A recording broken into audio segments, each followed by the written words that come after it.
बिस्मिल्लाहिर्रहमानिर्रहीम। अस्सलामुअलैकुम। मैं हूं आबिद अज़ीज़। आज डॉक्टर एक्वेक जर्मनी की जिस होम्योपैथिक मेडिसिन को मैं डिस्क्राइब करूंगा उसको R26 यानी कि R26 कहा जाता है और इसको आम तौर पर रेमिसन के नाम से भी जाना जाता है। R26 की कंपोजिशन में जो एक्टिव सब्सटेंसेस यूज़ किए जाते हैं उसमें शामिल है calcarea iodate 12x, ferrum iodate 12x, nitricum acidum 12x, phosphoricum acidum 12x और सल्फर आयोडेटम 12x।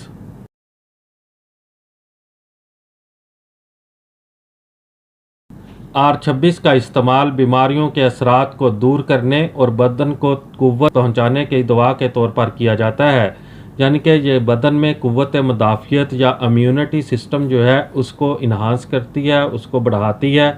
किसी भी इंसान के जिस्म में मौजूद कुव्वत मुदाफ़ियत ही होती है जो कि बीमारियों के ख़िलाफ़ लड़ने में अहम किरदार अदा करती है। यह दवा बीमारियों और दूसरे असबाब की वजह से पैदा होने वाली कमज़ोरी को दूर करके जिस्म में बीमारी से मुकाबला करने की कुव्वत पैदा करती है।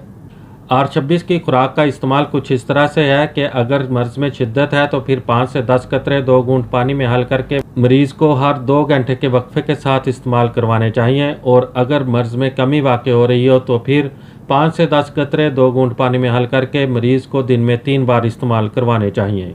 R26 आपको बाज़ार से 22 ml की पैकिंग में बआसानी दस्तयाब हो सकती है। उम्मीद करता हूँ कि ये वीडियो आपको अच्छी लगी होगी। अगर वीडियो अच्छी लगी है तो इसको लाइक कर दें।